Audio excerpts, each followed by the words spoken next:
The office of Adrian Reed was a fortress of glass and steel, perched high above the Manhattan skyline. Every morning at precisely 7 a.m., he walked through the gleaming double doors of Reed Industries, the multinational conglomerate he had built from the ground up. His employees, clad in sharp suits and practiced smiles, greeted him with respect, or was it fear? At 42, Adrian was a man who commanded the world with cold efficiency, his success chronicled in Forbes, and whispered about in boardrooms around the globe. Today was no different. He sat behind his obsidian desk, the expanse of his empire sprawled before him. His fingers glided across the screen of his tablet, approving acquisitions and dismissing competitors with a flick. Power, that was the essence of his being. Yet despite the billion-dollar deals, the accolades, and the opulent life, an emptiness gnawed at the edges of his consciousness. He buried it deep beneath layers of control, dismissing it as weakness. His assistant, Evelyn Zhang, knocked softly on the glass door.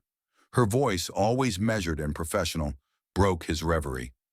"Sir, this package arrived for you," she said, setting a small cardboard box on his desk. "It doesn't have a return address, but it seems personal." Adrian glanced at the box, plain, unassuming. His name scrawled in handwriting he hadn't seen in over a year. His jaw clenched, and a flicker of something unidentifiable crossed his eyes. "Leave it here," he ordered, his voice devoid of emotion. Evelyn nodded and departed, her heels clicking rhythmically against the marble floor. Adrian's eyes returned to the package. He knew who had sent it even before he reached for the blade in his drawer to cut through the tape. He hesitated, a rarity for him, a name whispered in his mind, like a ghost. Clara, his ex-wife. They had divorced exactly a year ago to the day. Their relationship had unraveled spectacularly, the details plastered across tabloids for the world to dissect. They had been the golden couple, Adrian, the powerful CEO, and Clara, the free-spirited artist. Oil and water, people had called them. But for a while they had made it work, until the fractures became irreparable. The knife slid through the tape, and the box opened with a soft rustle. Inside a simple envelope lay atop a neatly wrapped item. He picked up the envelope, his hand steady though his heart raced. The scent of jasmine, faint but unmistakable, wafted from the paper. Clara's scent. The memories surged unbidden. "Focus," he commanded himself. He unfolded the letter. "Alex, it's been a year. Maybe you've forgotten, or maybe you've chosen to. I haven't. I know you probably won't understand why I'm sending this, but I hope you'll open it. Really open it. Clara." Her handwriting was as elegant and effortless as she was. He set the letter aside and peeled back the wrapping on the item beneath it. When the paper fell away, a gasp escaped his lips before he could stop it. It was a painting, one of Clara's, but not just any painting. The canvas depicted the two of them standing on the cliffs of Big Sur, the wind in her hair, his hand in hers. The memory hit him with the force of a tidal wave. It had been their anniversary trip. He remembered the feel of her hand, the way she had laughed, utterly unguarded. The sky in the painting was a swirl of sunset hues, oranges, pinks, and purples. But there was something more. Tiny cracks split the canvas, almost invisible, but they fractured the image like a spider web of regret. He gripped the frame, his knuckles white, his vision blurred. A year ago he had walked away from this, from her, from a life that was messy and unpredictable, but real. He had convinced himself it was the right decision. Logic over emotion, structure over chaos. But staring at the painting, a lump rose in his throat. His eyes stung, and before he could steel himself, a tear slid down his cheek. For the first time in years, Adrian Reed cried. The sharp buzz of his intercom shattered the moment. He blinked, the mask of control snapping back into place. He cleared his throat and pressed the button. "What is it?" "Mr. Reed, you have the quarterly investors call in 10 minutes, Evelyn's voice said. "Cancel it," he said. The words shocked even him. He had never canceled a meeting, let alone one of this magnitude. "Sir," Evelyn's confusion was palpable. "Just do it," he snapped, then took a deep breath. "Please." He placed the painting carefully back in the box, his mind a tempest.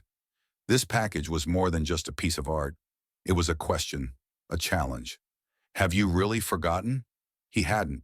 The memories had simply been locked away, gathering dust behind the walls he had built. Hours passed, the city below turning to a sea of twinkling lights. Adrian hadn't moved. The office was dark now, save for the glow of his computer screen. He clicked open his email, his fingers hovering over the keyboard. He typed out a message to Clara's old address. Clara, I got the package. I... He stopped. What was he trying to say? That he missed her? That he regretted it all? The words were elusive.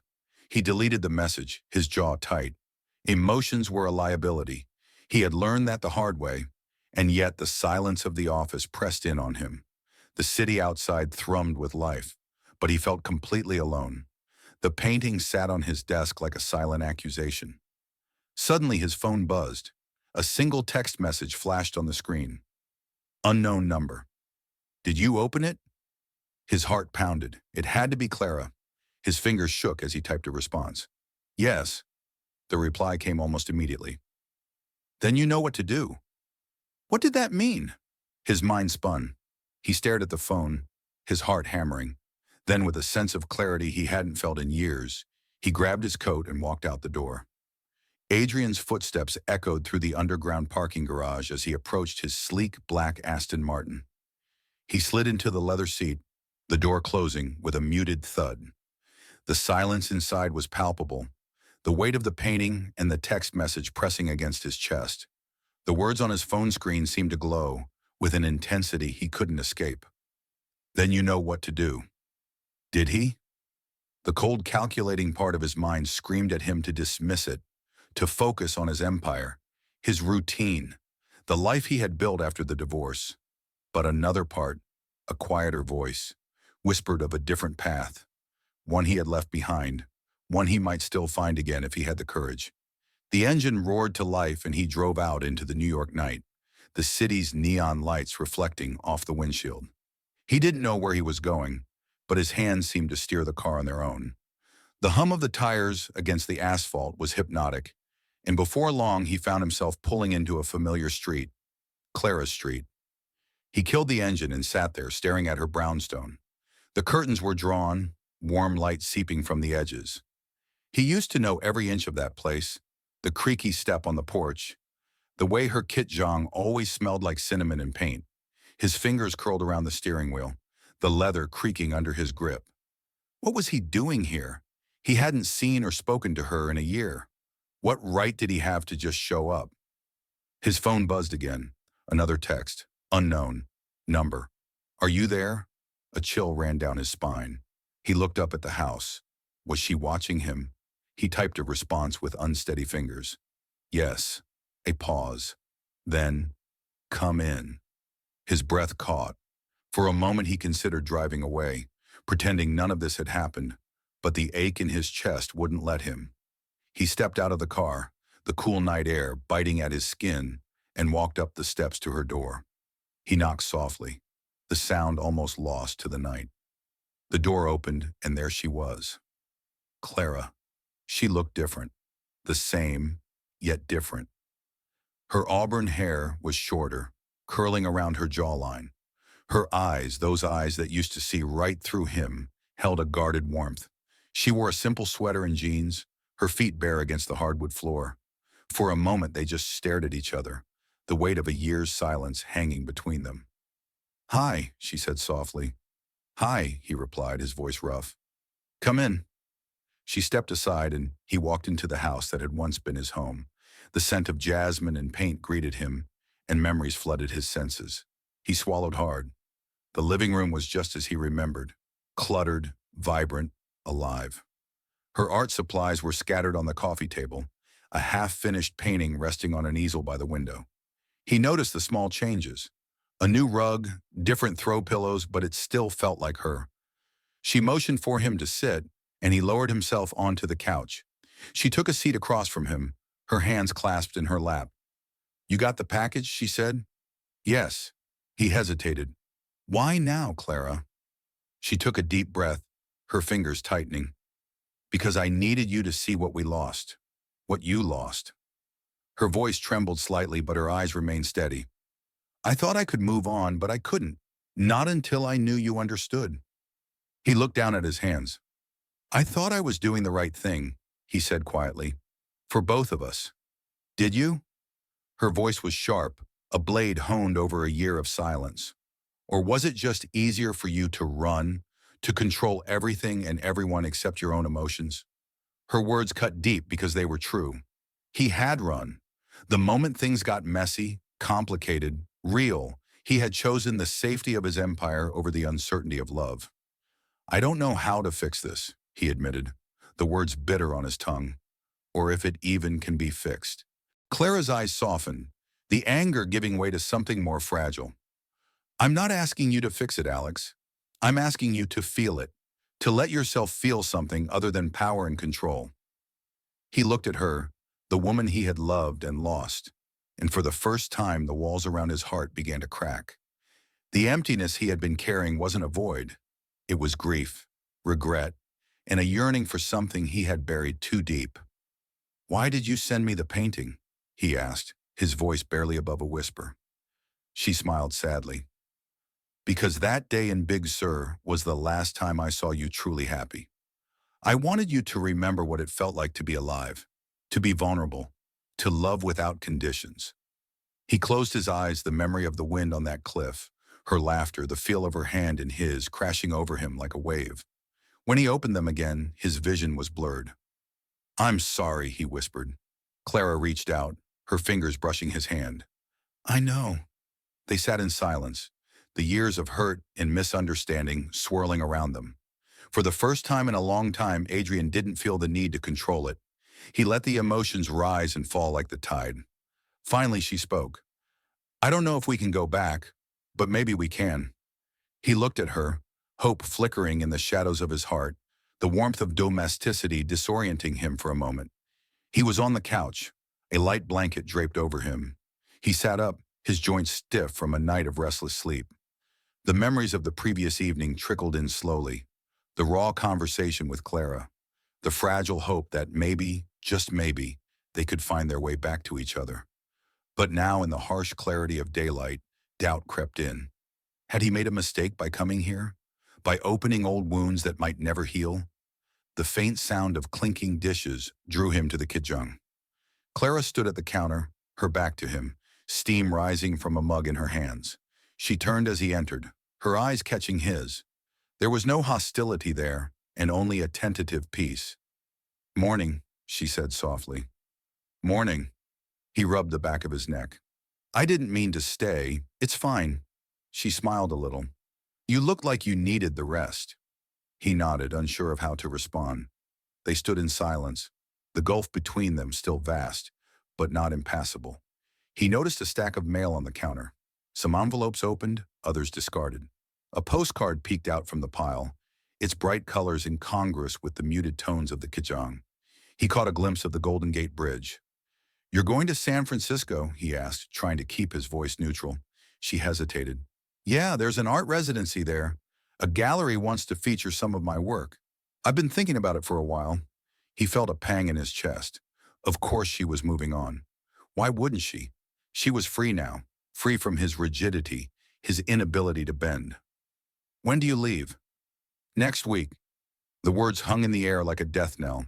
He felt his window of opportunity closing, the fragile chance of reconciliation slipping through his fingers. He clenched his jaw, fighting the panic rising within him. Alex, she said, her voice gentle. I didn't tell you to hurt you. I know, he replied, though it felt like a lie. He didn't know what he had expected coming here. A clean slate? Forgiveness? A second chance handed to him on a silver platter. He should have known better. Do you want some coffee? She offered, changing the subject. He nodded. Sure. She turned to pour him a cup, and for a moment everything felt almost normal. He watched her move the graceful way she navigated the small kitchen. He used to know every detail of her routines, every nuance of her expressions. Now he felt like an outsider peering through a window. As she handed him the mug, her fingers brushed his. The contact was brief but electric. He looked up, meeting her eyes. Something unspoken passed between them, a shared longing mixed with fear. Clara, he began, his voice tight. I don't want to lose you again. Her eyes softened, but sadness lingered there. I don't know if we can fix this, Alex. I don't know if we're supposed to. He swallowed hard, the bitter coffee scalding his tongue. He wanted to argue, to tell her that they could rewrite the past, that love was enough, but he knew better. Love hadn't been enough before. A knock at the front door broke the moment. Clara frowned, setting her mug down. Excuse me. Adrian watched her walk to the door, tension knotting in his stomach. Something felt off. He couldn't explain it, but a sense of dread crawled up his spine. She opened the door, and a man stood there, tall, dressed in a dark suit, his face unreadable. Miss Bennett? The man asked, his voice clipped and professional. Yes, Clara replied, her brow furrowing. He handed her an envelope. You've been served. Her face went pale. The envelope trembled in her hands as she stared at it. What is this? Legal notice, the man said curtly. You have 20 days to respond. Before she could ask more, he turned and walked away, his shoes clicking ominously on the pavement. Clara closed the door slowly, her fingers still clutching the envelope. Her eyes were wide, confusion and fear etched into her features. What is it? Adrian asked, stepping forward. I don't know, her voice shook. It's from Reed Industries. His blood turned to ice. What? She ripped open the envelope, her hands fumbling with the paper. She unfolded the document and scanned the contents, her eyes filled with tears. It's a lawsuit, she whispered. Your company is suing me for breach of contract, copyright infringement. They're claiming one of my paintings violates your intellectual property. He felt like the ground had disappeared beneath his feet. That's not possible. I didn't authorize this. Then who did? Her voice cracked, anger and betrayal boiling to the surface. She thrust the paper at him. It's your signature, Alex, right here. He took the document, his vision blurring as he stared at the scroll of his own name at the bottom of the page. It was his signature, or at least a perfect forgery. His mind raced. He hadn't signed this. He knew he hadn't, but someone in his company had. Someone with the authority to act on his behalf. I didn't do this, Clara, he said desperately. You have to believe me. How can I? Her voice was cold now. The warmth of the morning shattered. This is exactly what you do, isn't it? Control, dominate, destroy anything that doesn't fit into your perfect world. He shook his head, panic rising. No, I swear, this isn't me. I would never. I can't do this again, Alex, she interrupted, her eyes glistening with tears. I can't go back to that life, always wondering when the next blow will come. She turned away, her shoulders trembling. He reached out, but his hand fell short, the distance between them an uncrossable chasm.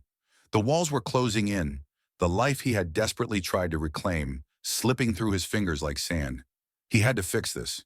He had to find out who was behind this betrayal. But first he had to leave. I'm going to make this right, he promised, his voice breaking. I don't know how, but I will. She didn't respond.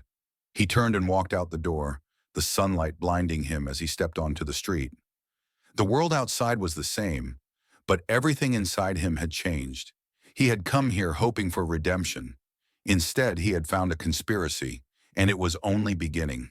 The door to Reed Industries opened with a hiss of pressurized air, but to Adrian, it felt like stepping into a war zone. The sterile, gleaming lobby, usually a source of pride, now felt cold, like the heart of a machine grinding him down. He stalked across the marble floor, his footsteps sharp and precise, each step fueled by rage and desperation. Mr. Reed, Evelyn Zhang called from the reception desk, her eyes wide with alarm. The board is... Not now, he snapped. He could barely hear her over the rush of blood in his ears. He bypassed the elevators and took the stairs two at a time to his office, his mind spinning. Who did this? Someone had weaponized his company against the woman he loved, and they were going to pay. He stormed into his office, the glass walls vibrating slightly from the force of the door slamming behind him. The skyline loomed beyond the windows, the city sprawling beneath him like a kingdom he no longer controlled. He dropped into his chair and activated his computer. His fingers flew across the keyboard, pulling up records, authorizations, emails, anything that would give him a thread to follow. He knew every contract that crossed his desk, every deal, every signature, And yet someone had slipped this betrayal past him. The lawsuit against Clara was real, but it was wrong. His eyes narrowed as he examined the digital signature on the document. The date and timestamp caught his attention. It had been authorized 2 days ago, when he'd been in a meeting with the European investors. He hadn't even been in the building. His jaw tightened. Someone had forged his signature. "Evelyn!" he barked. She rushed in, clutching a tablet to her chest. "Yes, Mr. Reed. I need to know who had access to my digital signature in the last week," he said. "Every login, every clearance now." Evelyn's fingers trembled slightly as she pulled up the data. She was loyal, perhaps the only person left in this building who truly was, and he could see the fear in her eyes. But she trusted him enough to do what he asked. Her face paled as the information popped onto the screen. It was Richard Blake. Adrian's stomach dropped. Richard Blake, his chief legal officer, a man who had been with the company since its inception, a man he had trusted implicitly. He snatched the tablet from Evelyn's hands, the evidence glaring at him. Richard had accessed his digital signature, using it to authorize the lawsuit against Clara. "Where is he?" Adrian's voice was a low growl. "In the boardroom," Evelyn said. "They're waiting for you. There's talk of removing you as CEO. The words struck him like a physical blow. He had built this empire, sacrificed everything, including his marriage, to make it what it was, and now they were turning on him. His hands clenched into fists. "Not if I get there first." The boardroom doors swung open with a bang, startling the gathered executives. 12 pairs of eyes turned to Adrian, some filled with guilt, others with cold calculation. At the head of the table sat Richard Blake, his silver hair neatly combed, his eyes sharp behind rimless glasses. The picture of corporate poise. "Adrian," Richard said smoothly, "we weren't expecting you." "I'm sure you weren't," Adrian bit out. He strode to the head of the table, his glare fixed on Richard. "Explain to me why my company is suing Clara Bennett." Richard's expression didn't flicker. "It's a legal matter. Her painting infringes on our intellectual property." "Our property?" Adrian interrupted, his voice like a whip. "The painting is a memory, my memory, one that has nothing to do with this company." Richard's jaw tightened, a vein pulsing in his temple. "Your personal life has no place in business, Adrian. Your key distractions have been compromising this company. The board agrees it's time for a change." Adrian's eyes swept the table. Some of the board members looked away. Others met his gaze with steely resolve. Betrayal had seeped into the very foundation of his empire. "This isn't about Clara," he said, his voice low and dangerous. "This is a coup." Richard's lips curled into a thin smile. "Call it what you want, but Reed Industries needs leadership focused on profit, not sentimentality." Adrian's fists clenched, but he forced himself to breathe, to think. Richard wanted him to lose control, to lash out and prove the board right. Instead, Adrian straightened his arm, but edged with steel. "You think you can take this company from me?" he said. "You forged my signature, you manipulated the system, and you used the woman I care about as a pawn." Richard's confidence faltered for the briefest moment. "I'll take this to court if I have to," Adrian continued. "You want a public scandal? I'll give you one. Fraud, conspiracy. Let's see how the shareholders feel about that." A murmur of uncertainty rippled through the room. Richard's eyes narrowed, the facade cracking. "You have no proof." Adrian held up the tablet. "I have all the proof I need. Logs, timestamps, access records." "You're done, Richard." Silence.